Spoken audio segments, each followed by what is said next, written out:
All right, YouTube, I got another round recap of Operation Krautslaughter, recap round 8. Again, this is basically a Central Power game. We're just trying to see for science how much of the leak we can plug, so to speak. So we're just kind of try to get through as much of it we can today. Before Krautfather has to leave for a trip. Jabshire is basically out of commission after he has had a collapsed lung incident, medical situation stuff. He has been recovering for it. He is doing well, but I think suffice to say, Krautfather's just taking over, and it's all Krautfather at this point. Looking forward to playing with Jabshire again. He was having fun with the game, but gotta take care. He's got to take care of himself and heal and rest up. All right, so this is basically a quick recap of what happened, or at least try to be a quick recap. Austria-Hungary did its thing, counterattacked in Tyrol, got successful, wiped out the Italians that were there, and just kept built some trucks and another fighter, and they only have one front to worry about, so they can be a force to be reckoned with. They have 2 turns, unlikely to get to Rome in those 2 turns unless they do some kind of amphibious assault thing over here. See if he's gonna be ballsy enough to go for that. Looks like Veneto is ripe for the picking, and they are the first in the turn order, so there's that. The Russian Civil War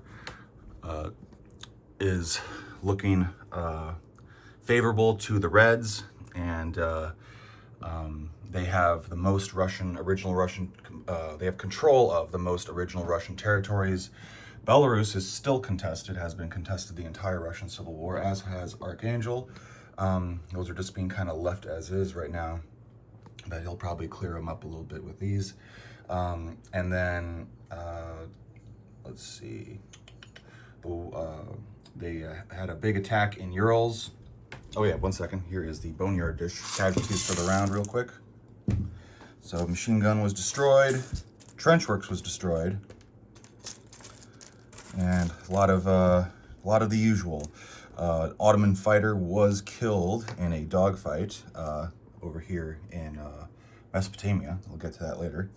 And let's see, what else? Oh yeah, and the Whites lost a fighter as well. So there was a dogfight here in Urals, and the Soviets got lucky and killed the White movement's fighter. Now they have an ace, so it's very difficult for the Whites to be able to recover from that. The Whites counterattacked in Siberia and got unlucky there. Needed 2 hits, they only got 1.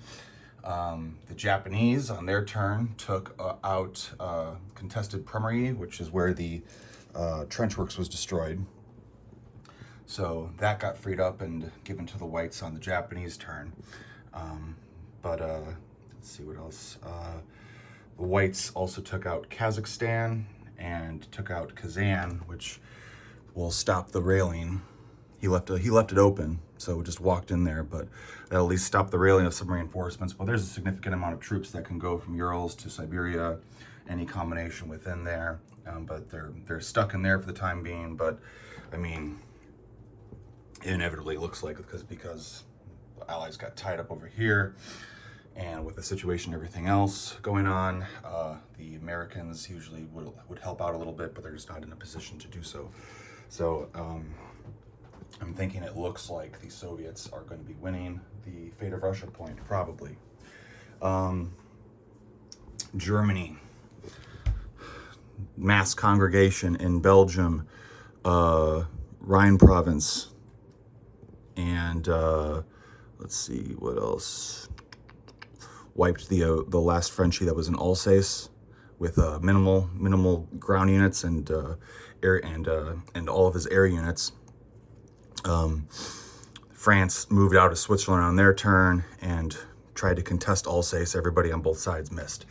I got a lot of task force markers because it's towards the end of the game. Both of these task force markers are in Lorraine right here. The French task force marker, I've moved those around. The French, British, and Americans have task force markers of all this stuff in Picardy right now. And that's the extent of the task force markers. The Germans still control most of their Pacific colonies. The Japanese have finally, on their turn, they finally walked into Qingdao, is how it's pronounced, and took Carolina, give themselves a bit more money, take away $2 from the Germans' income tracker. So that feeds into the Empire Point. I believe this is what we have up to date. The Allies actually very briefly had the Empire Point. They got just to 85, and so they were the first power in this entire game to get to the Empire Point, or first side rather, to get to the Empire Point. Usually the Central Powers get to it at some point, but this has been a very different game, basically going for everything else but that, it seems. But it is possible because the only reason they have the Empire Point was because Britain, on their turn, took a few pot shots and just took it to be annoying and took out Prussia and Hanover, risking the mines to go through. So for the time being, they're going to lose those. We're not going to be able to keep on. I don't think we're going to be able to keep on to those. Maybe next turn, who knows? We'll see. But that's why the Allies were able to get the Empire Point, and then Germany will recover those. Let's see what else. Germany did not do a strategic bombing run this round. They instead used their Zeppelins as air transports for the first time, transporting to Belgium and Rhine province, in addition to all the rails and stuff. And that's about it for Germany.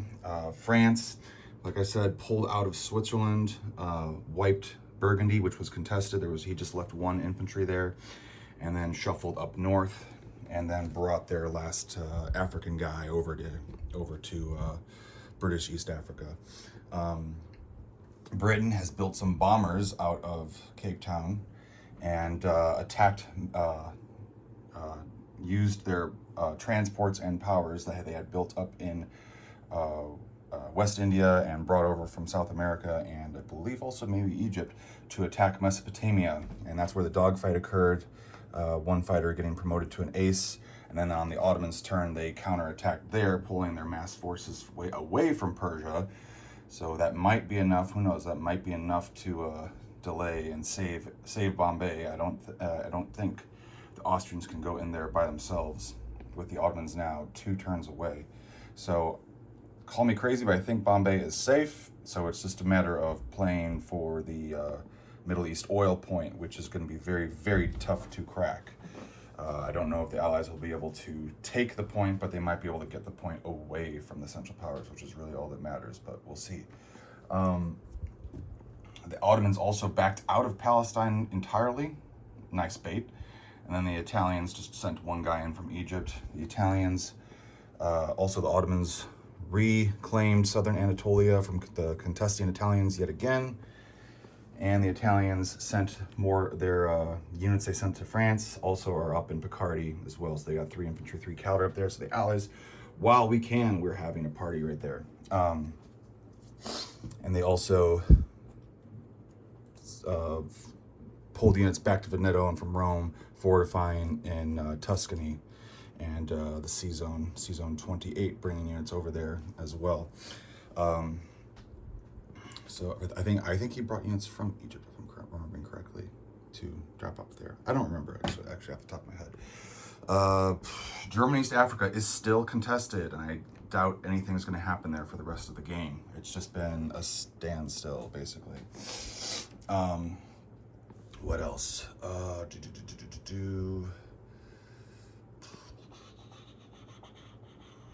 Let's see. What else? Brits have been funneling into Picardy, like I said. We still have some American and British units in Burgundy. The dreadnoughts from the Indian Ocean have been making their way up the coast here. We finally have a few British units off of Portugal, or Portuguese British units off of Portugal, onto some American transports. The Azores guy is also on an American transport. And the Americans have been, like I said, bringing stuff over in mass and bringing stuff down. The question is, will it make a dent? This is all quite a bit of stuff, and Krautfather has a lot of stuff as well. Will he go for it? I suspect yes. It's gonna be a lot of dice to roll, but we'll see. We got 2 rounds left. Again, this is a Central Power victory. Right now, we are just playing this out for science because we are gluttons for punishment, I guess. Like I said, the Allies briefly had the Empire point. That's why that's there. But right now, we have the Africa point. And do we have favorable trade? 1, 2, 3. Yeah, we do. 4. Yeah, he only has 1 right now. Obviously, he'll regain Hanover. But right now, the Allies have the favorable trade point. The Central Powers have the Western Front point. Allies also have Africa. We do have 1 minor city of Hamburg for the time being, so I might as well throw that down there. And that's it. Central Powers, though, have the Western Front point currently, the Russian Revolution point, Fate of Russia point, the Pacific Colonies point, the China point, the Middle East Oil point, the Black Sea point, the Balkans point, the Belgrade, minor cities 3, minor cities 5. So it's a lot of points. A lot of points. Yeah.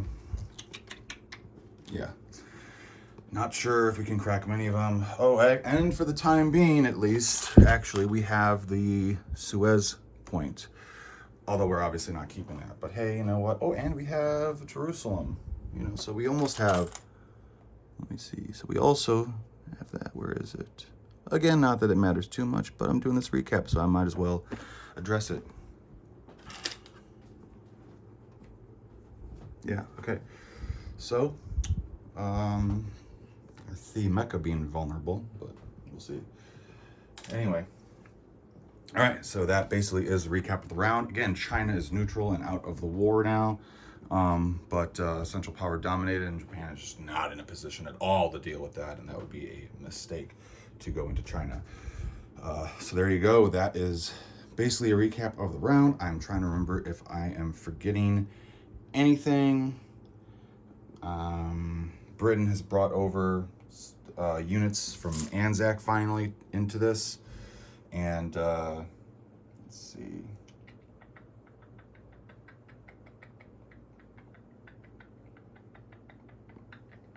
Yeah, there's got 2 units left in Northern Territory.